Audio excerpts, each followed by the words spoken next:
নিফটির analysis করব এই ভিডিওতে। আমি সুররঞ্জন গঙ্গোপাধ্যায় আপনাদের সবাইকে স্বাগত জানাচ্ছি। চলুন ভিডিওটা শুরু করি।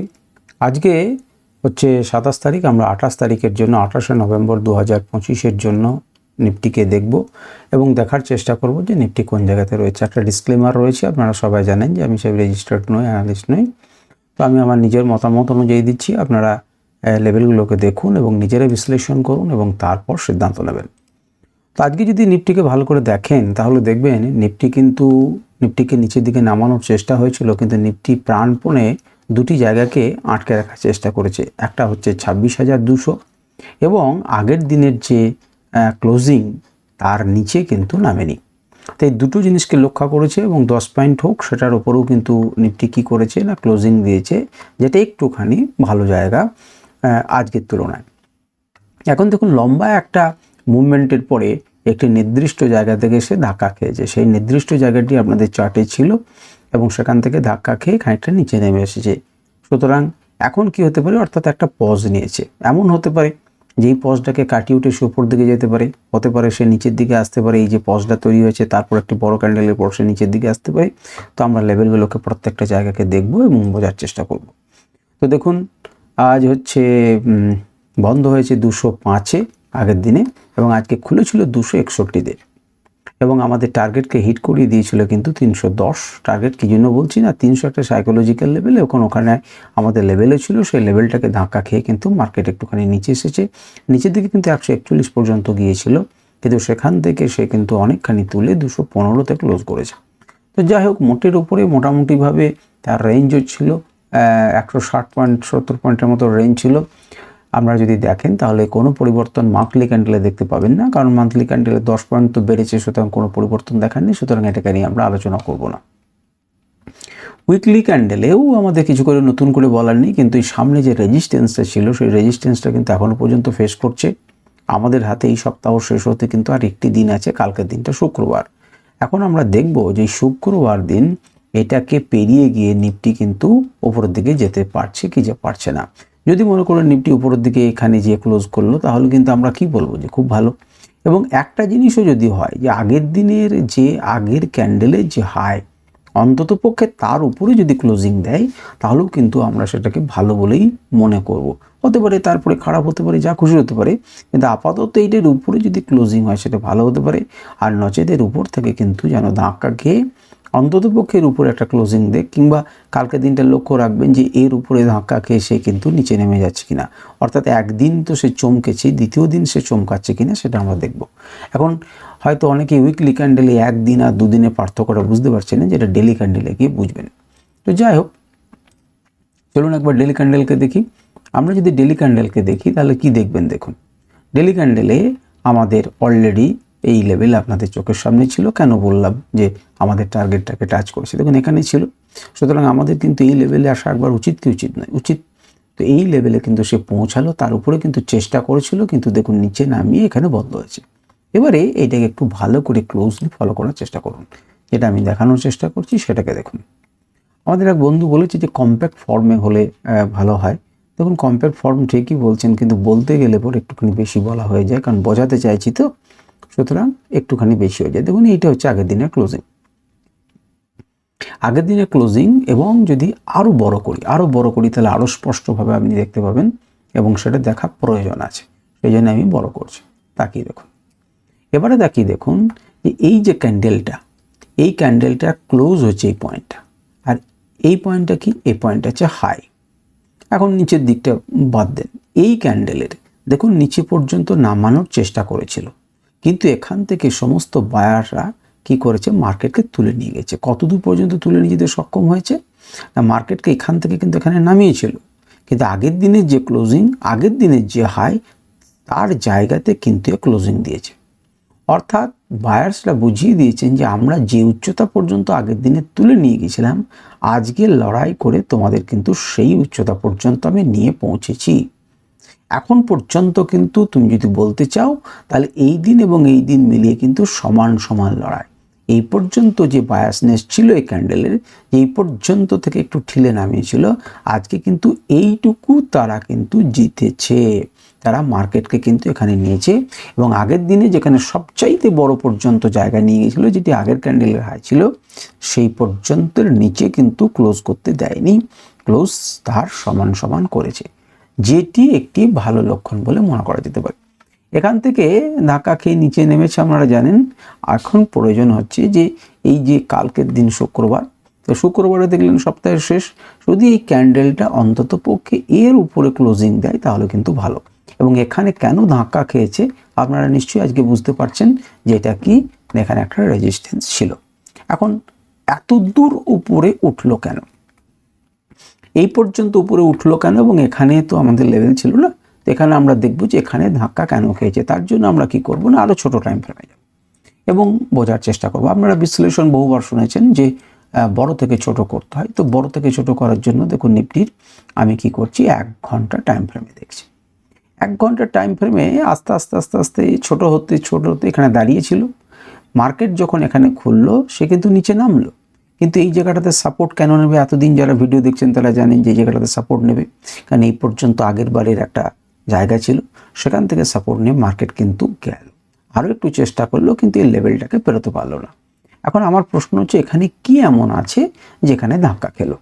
দেখুন এই পর্যন্ত আপনারা লেভেল দেখেছেন, কিন্তু আপনাদেরকে যদি পারফেক্ট হতে হয়, তাহলে পারফেক্ট হতে গেলে পরে আমাকে, আপনারা মনে করবেন না যে আমি কোনো বিক্রি বাটার জন্য আপনাদেরকে বলছি, আপনি সে সম্পর্কে 100% সচেতন হতে পারেন।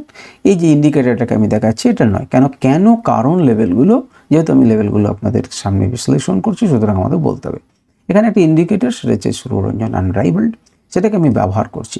সে এখানে আমাকে বাই দিয়েছিল, কোন জায়গাতে দিয়েছিল দেখুন, এখানে বাই অ্যাবাভ এটাতে দিয়েছিল। এখন বাই অ্যাবাভ দেওয়ার পর এই পর্যন্ত আপনারা জানেন এইটি যে 6-7 লেভেল ছিল, এই যে 6-7 লেভেল, এখানে হচ্ছে 6-7 লেভেল, এবং এখানে যে 6-7 লেভেল, এবং তার উপরে কেন এই জায়গাটাতে ধাক্কা খাচ্ছে দেখুন, এখানে একটি সরু দাগ রয়েছে যেটা টার্গেট 1, সেটা হচ্ছে 305 ছিল, এটিকে কিন্তু পেরোতে পারছে না। এখানে রেজিস্ট্যান্স ছিল, অর্থাৎ যে পিঙ্ক জোনটাকে আপনারা দেখছেন যে এখানে একটা রেজিস্ট্যান্স, তার উপরে কিন্তু রেজিস্ট্যান্স জোনগুলো রয়েছে, এই লেভেলের উপরে যেহেতু ক্লোজ করেছিল এখানে গেছে এবং পারফেক্টলি 8 নাম্বার টার্গেটটাকে দিয়ে সে কী করেছে দেখুন, সেখান থেকে ঝরঝর করে পড়ে এসেছে এবং নিচের দিকেও যখন গেল তখনও যদি আপনারা দেখতে চান তাহলে আপনারা অবাক হয়ে যাবেন এই জিনিসটা কোন জায়গাতে এসে খুললো। আপনারা দেখতে পাচ্ছেন এই যে তাকিয়ে দেখুন একদম ডট 5 নাম্বার লেভেল, এটা সেল, এটা 1 2 3 4 and 5, 5 নাম্বার লেভেলের একদম ডট টু ডট আপনাকে মিলল। কেন এখান থেকেই সাপোর্ট নিল? কারণ এখানে তো কোনো রকমভাবে আপনি সাপোর্ট রেজিস্ট্যান্স আঁকতে পারবেন না, তো কেন সেইটা দেখানোর জন্য আমি আপনাদেরকে বললাম। এবং কেবলমাত্র এই টাইম ফ্রেমেই নয়, সুতরাং আরোভাবে নিখুঁতভাবে দেখতে গেলে এর উপরে নিচে খানিকটা আপনাদেরকে দেখতে হবে এবং এখান থেকে সাপোর্ট নিয়ে মার্কেটটা গেলে এই হচ্ছে 1 ঘন্টা। আপনার 1 ঘন্টা টাইম ফ্রেমে এবার কী করবেন না, আপনারা এইভাবে দুটি পয়েন্টকে নিয়ে একটা টেনে রাখুন, এর উপরে গেলে উপরে, আর যদি কাছে থেকে ধাক্কা খেয়ে যায় তাহলে তো আপনাদের কাছে লেভেল আছে। 1 ঘন্টা টাইম ফ্রেম হয়ে গেল। এবারে চলুন 15 মিনিট টাইম ফ্রেমে। 15 মিনিট টাইম ফ্রেমে আপনারা দেখতে পাচ্ছেন যে মার্কেট সেই একই রকমভাবে আমাকে বলতে হয় যে 15 মিনিট এখান থেকে সাপোর্ট নিয়েছে, উপরে গেছে, তাকে নামানোর চেষ্টা করেছে, আবার পজিটিভিটি দেখিয়েছে, আর ধীরে ধীরে তোলার চেষ্টা করছে, কিন্তু এর উপরে যেতে পারেনি। মার্কেট এখান থেকে ফিরল এবং এখান থেকে আবার একটা রিভার্সাল হলো। এখন প্রশ্ন হচ্ছে এই জায়গাটাতে কেন ধাক্কা খেলো, তা আমরা বুঝে গেলাম, কিন্তু এখান থেকে রিভার্স হলো কেন? 15 মিনিটে আমরা কী করে বুঝবো? তো আগে আপনাদেরকে এখানে আমি বলে দিই যে এখন আপনারা কীরকমভাবে একটা ট্রেন্ড লাইনকে ড্র করতে পারেন, একই রকমভাবে ট্রেন্ড লাইনকে ড্র করতে পারেন। এবং যদি একটু নিচের দিকে যান তাহলে নিচের দিকে এলে পরে আমি একটু দেখি, এই যে এইভাবে কিন্তু আপনারা কিন্তু একটা কি করতে পারেন, একটা টেনে রাখতে পারেন, একটি টেনে রাখতে পারেন লাইন, এবং এইটিকে এইভাবে আবদ্ধ করে দিতে পারেন। এবারে তার উপায় থাকবে না, হয় তাকে উপরে যেতে হবে না এটাকে ভেঙে নিচে যেতে হবে, সেই অনুযায়ী আপনারা ট্রেড করবেন। এবারে আমি যে প্রশ্নটা করলাম যে উপরের দিক এবং নিচের দিকে এখান থেকে রিভার্সাল আসলো কেন, রিভার্সাল কেন আসছে এখান থেকে, তো সেটা দেখবার জন্য আমি ছবিটাকে অফ করে দিচ্ছি এবং তার পরিবর্তে আরেকটি, যারা 15 মিনিটে জানেন যে আমি একটি ইন্ডিকেটারকে ব্যবহার করি, আমার এই তৈরি Suranjan market levels, current market লেভেলে সে আপনাদেরকে কি দিচ্ছে না, সাপোর্ট, রেজিস্ট্যান্স এবং লেভেলগুলো দিচ্ছে। তো আপনারা তাকিয়ে দেখুন যে এই অঞ্চলটাতে মারপিট হচ্ছে, দেখুন এর উপরে কিন্তু ক্লোজ করতে পারেনি, লেভেল আছে, সেখান থেকে দুব দুব দুব দুব করে পড়লো প্রত্যেকটা জায়গাকে দেখুন এবং নিচের দিকে দেখুন, এটা হচ্ছে ফার্স্ট রিভার্সাল জোন, এটা হচ্ছে সেকেন্ড রিভার্সাল জোন। তো সেকেন্ড রিভার্সাল জোনও যখন সে এলো তখন তাকিয়ে দেখুন যে এই অঞ্চলে সে প্রথমে ধাক্কা খেলো এবং ক্লোজ করে সে উপরের দিকে গেল। তাহলে এই জোনটা থেকে রিভার্সাল হলো কেন? কারণ প্রথম রিভার্সাল জোনে একটি বড় ক্যান্ডেল ব্রেক করেছে, তাকে সম্মান দেওয়ার জন্য যাই হোক একটি লেভেল নিচে রয়েছে, সেই নিচে কিন্তু এটা দ্বিতীয় মানে সেকেন্ড রিভার্সাল জোন, যেটা থেকে প্রবাবিলিটি বাড়ে।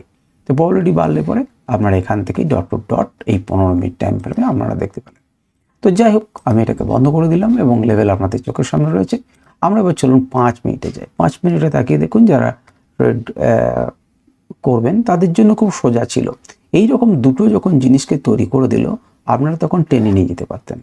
এইভাবে একটা ট্রেন নিয়েছিলেন লাইভ মার্কেটে, এবং এটিকে যখন ব্রেক করলো এবং এই লেভেলকে যখন ব্রেক করলো তখন নেক্সট লেভেলের জন্য, এবং নেক্সট লেভেলকে যখন রিটেস্ট করে আবার ব্রেক করছে, এখানেও করতে পারেন, আপনাকে স্টপ লস খাবে এবং আবার ঢুকতে হবে এবং তখন দেখুন পরের লেভেলটি দেবেন। এবং আপনারা যদি 15 মিনিট টাইম ফ্রেমে কাজটা করেন বা এই জায়গাটাতে দেখুন একটি সাপোর্ট আছে এবং সেখান থেকে সাপোর্ট নিল মার্কেট এবং একটি লেভেল থেকে আরেকটি লেভেল পর্যন্ত আপনাকে জার্নি দিল। বারবার দেখবেন যেই লেভেলটার কথা আমরা বলছিলাম সেই লেভেলটা যখন পড়ছিল দেখুন বড় গ্যাপটা পূরণ করছে, আবার যাচ্ছে তখন বড় গ্যাপটাকে পূরণ করছে, এখানে যখন গেল তখন বড় গ্যাপটাকে পূরণ করলো। তো আপনারা দেখতে পেলেন এবং লাইভ মার্কেটেও আপনারা অনায়াসে এই দুটো পয়েন্টকে ঘিরে এইভাবে একটা ট্রেন লাইনকে আঁকতে পারেন। দেখুন ব্রেকআউট করলো, রিটেস্ট করলো এবং উপরের দিকে যাওয়ার চেষ্টা করলো। এই ট্রেন লাইনকে রেখে পরের দিনও আপনারা ভাবনা চিন্তা করতে পারেন, আপনারা এই দুটো পয়েন্টকে নিয়ে একটা ট্রেন লাইন আঁকতে পারেন। এখানে একটা এইভাবে আপনি চ্যানেল ড্র করতে পারেন, এই চ্যানেলের মধ্যে যতক্ষণ থাকবে ঠিক আছে, বেরোলে পরে উপর দিকে নিচের দিকে ভাবনা চিন্তা করতে পারেন। তো এইরকমভাবে আপনারা কিন্তু 5 মিনিটে করতে পারেন। আমরা একবার কোন জায়গাতে দাঁড়িয়ে রয়েছে একবার দেখতে পারি, ওপেন ইন্টারেস্টের সাহায্যে। তো ওপেন ইন্টারেস্টের ডেটা কি বলছে আমরা একবার দেখি। ওপেন ইন্টারেস্টের ডেটা আমরা লাগালাম হচ্ছে 26,200, কারণ 26,200 উপরে ক্লোজ করেছে। 26,200 দেখুন 1,01,475 লট পুট অপশন খোলা আছে, তার মানে কি এখানে কিন্তু সাপোর্ট ভালো আছে। পুট বিক্রি করে দিয়েছে মানে তারা ভাবছে পুট সেল করেছে। তাহলে যারা পুটকে কিনলো তাদেরকে তারা লাভ করতে দেবে না, মানে আজকের অনুযায়ী লাভ করতে দেবে না, সেই জন্যই মার্কেট কিন্তু 200 নিচে নামেনি। ওপরে রেজিস্ট্যান্স কত রয়েছে? রেজিস্ট্যান্স 97,000, খুবই কাছাকাছি ক্লোজ। কিন্তু ইন্টারডে চেঞ্জ কত হয়েছে? ইন্টারডে কিন্তু কল ওয়াই চেঞ্জ হচ্ছে, অর্থাৎ মার্কেট কিন্তু নিচের দিকে একটুখানি করে পড়ছে, এইটুকু কিন্তু বোঝা যাচ্ছে। যদি তার উপরে যায় 26,250 দেখুন কল ওয়াই প্রচুর 70,000, যেখানে 36,000, প্রায় ডবল রেজিস্ট্যান্স রয়েছে এবং কল ওয়াই চেঞ্জ কিন্তু প্রচুর হয়েছে ইন্টারডেতে।